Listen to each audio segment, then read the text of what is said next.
बिहार के 38 जिलों के 46 केंद्रों पर कल मतगणना होगी। सभी काउंटिंग सेंटर्स पर 3 लेयर सिक्योरिटी, अर्धसैनिक बल, बीएमपी और जिला पुलिस तैनात। मतगणना से पहले तेजस्वी यादव ने महागठबंधन नेताओं के साथ बैठक की। नतीजे आने के बाद की रणनीति पर बात की। तेजस्वी यादव ने आरजेडी उम्मीदवारों से भी मुलाकात की और हर हालात के लिए तैयार रहने को कहा। काउंटिंग से पहले आरजेडी नेता सुनील सिंह का विवादित बयान, कहा मतगणना में गड़बड़ी हुई तो बिहार दूसरा नेपाल बांग्लादेश बन जाएगा। आरजेडी नेता के भड़काऊ बोल पर प्रशासन भी सख्त, डीजीपी ने आदेश के बाद दर्ज की गई एफआईआर।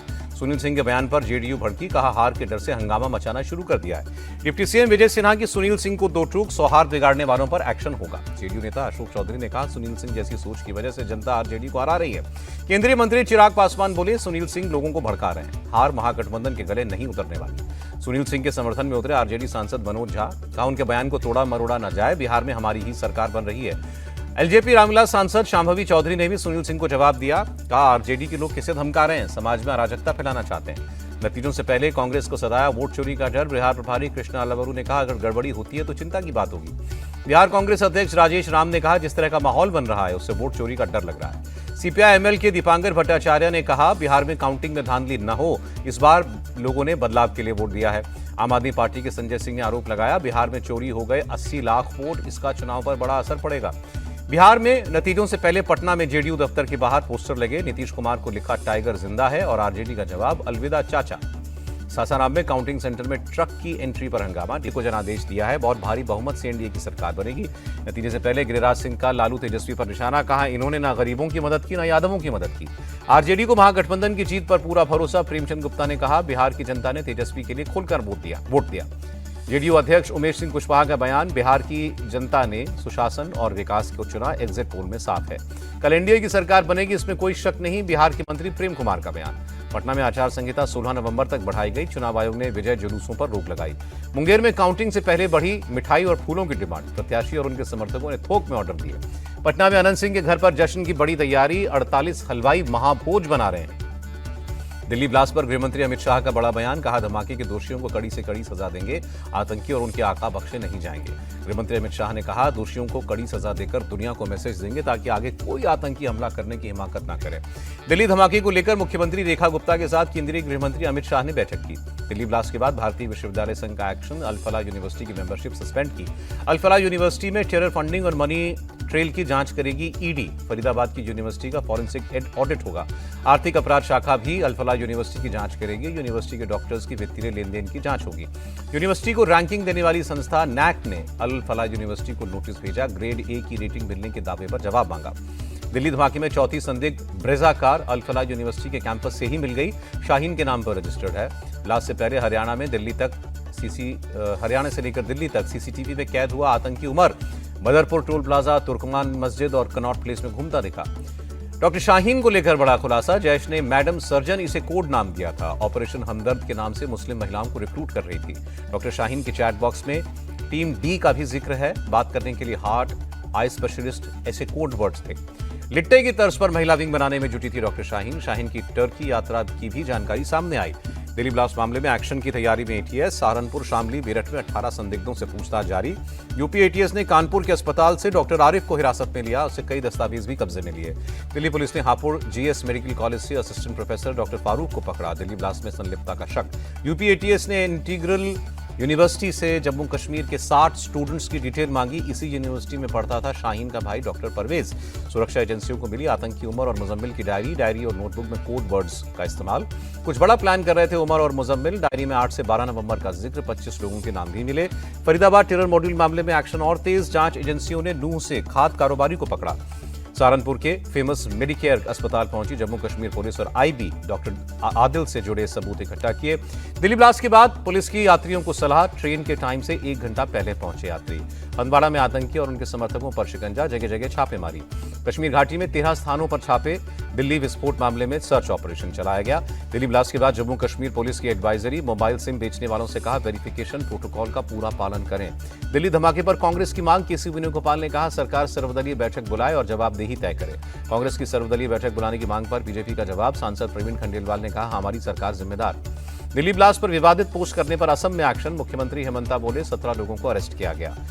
जम्मू कश्मीर के सीएम उमर अब्दुल्ला का बयान, जम्मू कश्मीर का हर निवासी आतंकवादी नहीं है, कुछ लोग ही शांति भंग कर रहे हैं। जम्मू कश्मीर के एलजी मनोज सिन्हा ने कहा, सुरक्षा बल आतंकवादी तंत्र खत्म करने के लिए प्रतिबद्ध है। इंटेलिजेंस फेलियर की वजह से धमाका हुआ, अखिलेश यादव ने केंद्र सरकार को घेरा। दिल्ली पुलिस ने सरोजनी नगर में मॉकड्रिल की, लावारिस बैग मिलने की स्थिति से निपटने की तैयारी। दिल्ली ब्लास्ट स्पष्ट रूप से आतंकवादी हमला है, अमेरिका के विदेश मंत्री मार्को रूबियो का स्टेटमेंट। पंजाब पुलिस ने किया ग्रेनेड अटैक मॉड्यूल का भांडाफोड़, 10 लोगों को गिरफ्तार किया। ग्रेनेड अटैक की मॉड्यूल की मदद कर रहा था आईएसआई, भीड़भाड़ वाले इलाकों में धमाके का इरादा था। एक्साइज त्रिशूल में भारत की सेना का दम दिखा, बीएसएफ और कोस्ट गार्ड के जवान भी शामिल थे। दिल्ली नगर निगम की बैठक में आम आदमी पार्टी का हंगामा, प्रदूषण को लेकर सरकार को घेरा, कहा इनके बड़े बड़े वादे खोखले साबित हुए। पश्चिम बंगाल में 34 लाख आधार कार्ड धारक मृत पाए जाने पर बीजेपी हमलावर, कहा टीएमसी भ्रष्टाचार में पूरी तरह लिप्त है। शुभेंदु अधिकारी ने भी ममता सरकार पर घेरा, कहा पश्चिम बंगाल में फर्जी वोटर को हटाने के लिए एसआईआर जरूरी है। टीएमसी नेता मुकुल रॉय की विधायकी रद्द, एंटी डिफेक्शन के तहत कलकत्ता हाईकोर्ट का एक्शन। बंगाल बीजेपी के नेता शुभेंदु अधिकारी ने कहा, मुकुल रॉय की विधायकी रद्द होनी चाहिए। 7वां इंडिया कनाडा मिनिस्टीरियल डायलॉग, द्विपक्षीय व्यापार, निवेश समेत कई मुद्दों पर बात हुई। दिल्ली दौरे पर नेपाल के कॉमर्स मिनिस्टर, दोनों देशों के बीच रेल ट्रेड कनेक्टिविटी को लेकर करार। छत्तीसगढ़ के बीजापुर में मारे गए नक्सलियों की पहचान हुई, 11 नवंबर को ऑपरेशन में 6 नक्सली मारे गए थे। पीपीपी मोड के तहत देश भर में 100 सैनिक स्कूल बनाएगी केंद्र सरकार, गृहमंत्री अमित शाह ने जानकारी दी। सीआईएससीई बोर्ड ने परीक्षा का शेड्यूल जारी किया, 17 फरवरी से 10वीं और 12 फरवरी से 12वीं की परीक्षा होगी। छत्तीसगढ़ लिकर स्कैम में ईडी का एक्शन, कांग्रेस नेता भूपेश बघेल के बेटे चैतन्य बघेल की 61 करोड़ की संपत्ति जब्त। दिल्ली के किराड़ी का मजबूत होगा ड्रेनेज सिस्टम, सरकार ने मंजूर किए 220 करोड़ रुपए। हरियाणा के मुख्यमंत्री नायब सैनी ने बैठक की, माहरी सड़क ऐप के परफॉर्मेंस को जाना। नैनीताल में काया Ayurvedic medical college and research centre का उद्घाटन, सीएम धामी ने शुरुआत की। कर्नाटक के भागलकोट में गन्ना किसानों का उग्र प्रदर्शन, गन्नों में आग लगाई। केरल के आलापुजा में पिकअप वैन पर गिरा फ्लाईओवर का गर्डर, ड्राइवर की मौत। बेंगलुरु हिट एंड रन मामले में आरोपी कार ड्राइवर गिरफ्तार, आरोपी ने अपना जुर्म कबूल किया। हैदराबाद के शाहीन नगर में एक स्क्रैप शॉप में आग, किसी के हताहत होने की खबर नहीं। श्रीनगर में बुधवार की रात इस सीजन की सबसे सर्द रात रही, पारा -2.1 डिग्री सेल्सियस पर रहा। नागपुर यूनिवर्सिटी में एबीवीपी का प्रदर्शन, कुल सचिव ने छात्रों से मुलाकात की। बेंगलुरु के बन्नेरघट्टा नेशनल पार्क में हादसा, सफारी के दौरान तेंदुए का हमला।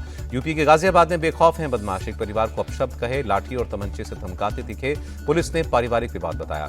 यूपी के बाराबंकी में पटाखा फैक्ट्री में आग, 2 लोगों की मौत, 4 लोग घायल। पुणे के नवले पुल पर हादसा, 2 कंटेनरों के बीच एक कार हादसे का शिकार हुई, 7 लोगों की मौत। ओडिशा के बरगढ़ में हादसा, तेज रफ्तार कार ने बिजली के खंभे में टक्कर मारी, इंजन कार से अलग हुआ। नागपुर एम्स की स्टूडेंट ने फांसी लगाकर जान दी, आईपीएस कृष्णकांत पांडे की बेटी थी। एमपी के भिंड में एक होटल में बदमाशों ने की फायरिंग, होटल में फ्री में रूम नहीं देने पर हुए थे नाराज। कल कोलकाता के ईडन गार्डन स्टेडियम में खेला जाएगा दक्षिण अफ्रीका के खिलाफ पहला टेस्ट। टीम इंडिया के कप्तान शुभमन गिल ने कहा, अफ्रीकियाई चुनौती के लिए भारतीय टीम तैयार। दक्षिण अफ्रीका के खिलाफ टेस्ट सीरीज खेलने के लिए ऋषभ पंत तैयार, बोले चोट के बाद वापसी करना आसान नहीं। दक्षिण अफ्रीका के कप्तान टेम्बा बाबूमा का बयान, WTC से ज्यादा महत्वपूर्ण भारत में टेस्ट सीरीज जीतना है। कोलकाता नाइट राइडर्स ने अपने सपोर्ट स्टाफ में ऑस्ट्रेलिया के पूर्व क्रिकेटर शेन वॉटसन को जोड़ा। भारत के कंपाउंड तीरंदाजों का एशियाई चैंपियनशिप में जलवा, भारतीय महिला और मिक्स टीम ने हासिल किया gold medal. Japan masters tournament में भारत के लक्ष्य सेन की धमाकेदार जीत, प्री क्वार्टर फाइनल में सिंगापुर के खिलाड़ी को हराया, क्वार्टर फाइनल में जगह बनाई। अमेरिकी इतिहास का सबसे लंबा शटडाउन खत्म हुआ, 43 दिन बिना फंड रही ट्रंप सरकार, आखिरकार संसद से बजट पास हुआ। H-1B वीजा रिफॉर्म पर बोले अमेरिका के वित्त मंत्री, प्रेसिडेंट ट्रंप का विजन है स्किल्ड वर्कर्स अमेरिकी लोगों को ट्रेनिंग दें और उसके बाद चाहें तो अपने देश लौट जाएं। तुर्की ने अपने C-130 मिलिट्री कार्गो प्लेन की उड़ान पर रोक लगाई, C-130 प्लेन के क्रैश होने के बाद फैसला लिया।